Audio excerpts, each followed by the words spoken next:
A gente está na parte 1, falando da anatomia e fisiologia básica da íris, corpo ciliar e coroide. Então, a gente já falou da íris, já falamos no vídeo anterior do corpo ciliar e agora a gente vai focar na coroide. Então, o que é importante a gente saber da coroide é que a coroide faz parte da porção posterior do trato uveal. Então, ela vai do término da retina, da ora serrata, até o nervo óptico.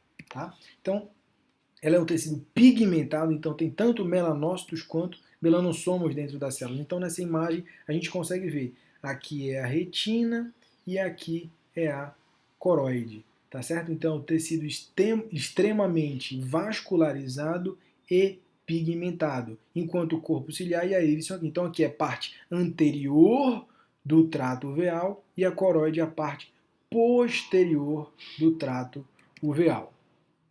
Aqui, na avaliação do fundo do olho, da oftalmoscopia, como a gente consegue saber o que é coroide? Então, muita gente acha que a retina é laranja, mas na verdade a retina é transparente. Então, a gente consegue saber que é a coroide que está sendo acometida quando a gente olha por baixo dos vasos. Então, por exemplo, essa lesão pigmentada, que é um névos de coroide, a retina é totalmente normal. Só que embaixo dos vasos é que está a lesão. Se é embaixo dos vasos, a gente sabe que é na coroide, tá certo?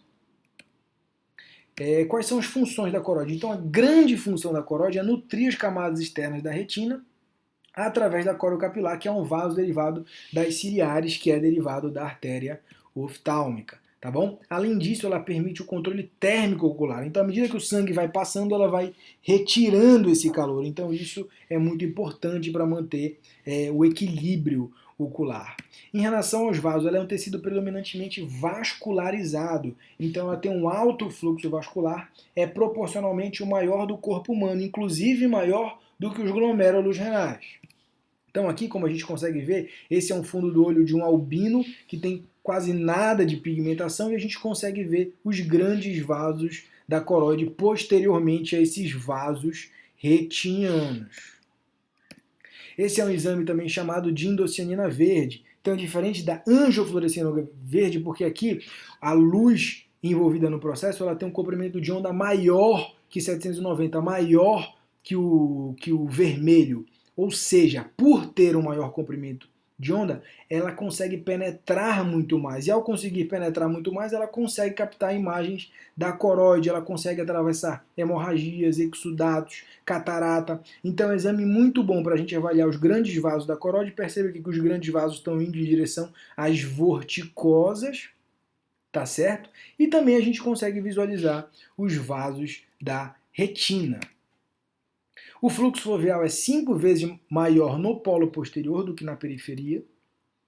Não tem esfíncter pré-capilar, então tende a ter um fluxo contínuo em todas as suas partes. As partes têm fluxos diferentes, mas ao avaliar parte por parte, o fluxo sempre é contínuo. Diferente do corpo ciliar, principalmente ali na parte plicata, que tem esfíncter pré-capilares que conseguem regular, diminuindo o fluxo e aumentando o fluxo. É muito incomum infarto de coroide, tá? Porque é praticamente um shunt vascular, então tem muito vaso que vai cobrindo qualquer possível área de isquemia. Então são poucas doenças que acabam dando infarto de coroide, como por exemplo uma arterite de células gigantes, a famosa linóia arterítica. Em relação à espessura da coroide, é outro dado muito importante. Então, no polo posterior é considerado normal, isso varia muito de literatura para literatura, varia durante o dia, varia de sexo, varia com a idade, então vai afinando à medida que envelhece, mas em geral se considera normal até 250 a 300 micras ali na região do polo posterior, embaixo da fóvea, tá bom? E existe uma condição chamada de paquicoroide, que é quando a coroide é espessa, tem mais de 250 a 300 micra, tá certo? Então, por exemplo, aqui a gente tem a membrana de Bruch, que eu vou falar o que é daqui a pouco, e aqui a gente tem o EPR, tá certo? Então essa coroide tem 420 micra, ou seja, está muito aumentada. A gente tem aqui uma paquicoroide, por exemplo. Então isso não é normal, isso é uma doença que eu vou falar um pouquinho mais daqui para frente.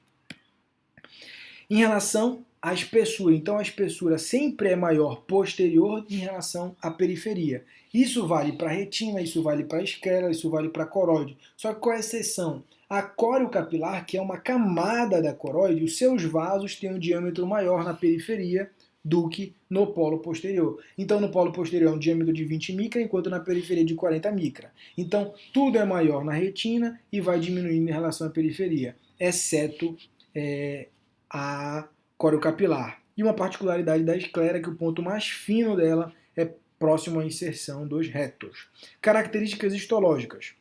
Então, o grande volume dela é por vasos e nervos e tem tecido conjuntivo frouxo de sustentação. Então, tem fibras colágenas, fibras elásticas, tem células. Então, aqui a gente consegue ver toda a coroide, tá certo? A membrana de Bruch é grudada ali no epitélio pigmentado da retina. E aqui a gente vê a coriocapilar. Vê que olha o tamanho dos capilares. Então, é o maior capilar do organismo.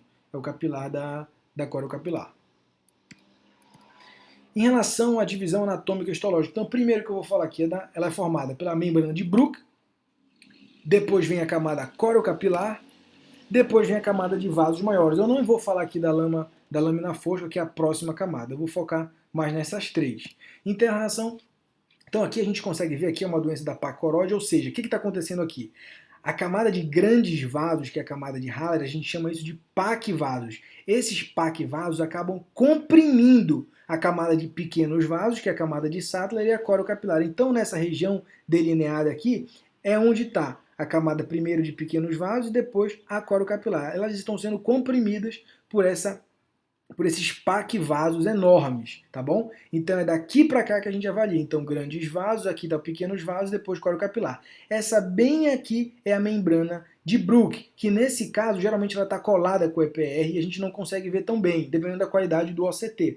Nesse caso a gente consegue ver também por quê? Porque isso é um sinal de uma doença chamada vasculopatia polipoidal da coroide. Então aqui a gente tem o chamado sinal da dupla camada, em que o EPR é separado da membrana de Bruch, por causa da presença de chamado de BVN, são Branching Vascular Networks. Então são ramificações que estão vindo aqui para o pólipo, que tem esse aspecto clássico chamado de thumb-like. Então, graças a essa patologia, a gente consegue perceber bem também essa diferenciação do que é o EPR e do que é a membrana de Bruch. Então, isso aqui é um descolamento do epitélio pigmentado da retina. Aqui tem fluido subretiniano. Então, vamos lá. Vamos falar da membrana de Bruch. Então, a membrana de Bruch ela fica colada no EPR, é a membrana basal, digamos, do EPR. E ela tem 5 camadas principais. A camada basal do EPR, vem uma camada colágena interna, uma camada elástica, colágena externa e a membrana basal da coriocapilar. Ela tem 4 micras no polo posterior e 2 micras na periferia, então assim como esclera, assim como retina, assim como coroide, ela é maior no polo posterior do que na periferia. Ela tem um aspecto hialino, tá? E ela tem uma adesão significativa ao EPR. Lembra que eu falei lá no corpo ciliar? Então, o epitélio não pigmentado e o pigmentado são frouxamente aderidos. Assim como na retina. A retina neurosensorial é frouxamente aderido ao EPR. Mas, ao contrário disso, o EPR é muito aderido à membrana de Bruch. Por isso que no exame de OCT, muitas vezes a gente chama de complexo EPR-Bruch. A gente não consegue diferenciar eles. Ela é formada por 5 camadas, como eu já falei, e ela é um tecido conjuntivo altamente permeável a pequenas moléculas, a nutrientes, porque vai ter que passar o nutriente da coriocapilar através da membrana de Bruch para conseguir nutrir as camadas externas da retina. E lá no corpo ciliar, lembra que eu falei da membrana basal do epitélio pigmentado posterior, que fica voltado para o estroma? É como se fosse a continuidade da membrana de Bruch lá no corpo ciliar. Em relação à coriocapilar, então aqui está a coriocapilar, ela fica logo depois da membrana de Bruch, então é EPR, Bruch, coriocapilar. Então é uma camada única de capilares terminando na hora serrata, ou seja, termina no final da retina. Tá? É a única camada da coroide que não continua com o corpo ciliar, todas as outras no corpo ciliar têm a sua continuidade, a coriocapilar não tem. Os capilares são finos, fenestrados, lembra que eu mostrei aquela foto? Tem 40 micra, então são os maiores capilares do organismo, e o enchimento tem um padrão típico de lobular, que a gente consegue perceber no exame de angiofluorescenografia. E na endocianina também. Então, aqui, ó, os lóbulos. lóbulos. Então eles vão sendo preenchidos aos poucos. Então isso aqui é aquela exceção que eu falei. Em relação à camada de vasos maiores, então de pequenos vasos, então small, Sattler, pequenos vasos, e Haller, height, de alto, grandes vasos. Então mais uma vez aqui é a camada de grandes vasos de Haller. Nesse caso não está já é extremo o grande vaso, está muito grande esse vaso, que é um Packe vaso patológico. E aqui seria, digamos, uma Sattler de pequenos vasos. Então, muito importante, são não fenestrados, diferente da coriocapilar e diferente da Bruch. Então, não vaza aqui fluoresceína. E formam os 4 grandes troncos das vorticosas, que é quem drena o trato veal. Tipicamente, nós temos 4 partes que drenam as vorticosas, próximo aos retos superiores e inferiores, então ao lado deles. Então, superior, 11 e 1 hora, e inferior é 5 e 4 horas, é mais ou menos ali onde a gente tem as vorticosas. Então isso tem uma importância anatômica em cirurgias de estrabismo, isso tem importância anatômica em cirurgias de buccal, faixa, porque a gente tem que ter muito cuidado para saber onde está a vorticosa para não acabar pegando ela, porque aí o sangramento é intenso. E aqui mostrando os grandes vasos indo em direção às vorticosas, às ampolas vorticosas. E aqui, mais uma vez, ó, próximo ao reto superior, temporal superior, a gente tem aqui uma vorticosa. Então, oblíquo superior, reto superior, no equador, marcando o equador, saindo daqui uma vorticosa. Nos próximos vídeos, a gente vai ver, em relação ao uveíte, entrando agora de vez dentro do tópico de uveíte, a classificação anatômica das uveítes, anterior, intermediária, posterior, e quais são os sinais de cada uveíte. Tá bom? Então, se você gostou do vídeo, dá um like aí no vídeo, segue a gente lá no Instagram e se inscreve aí no nosso canal, que é pra gente ir crescendo, tá bom? Um abraço aí pra todo mundo e até a próxima.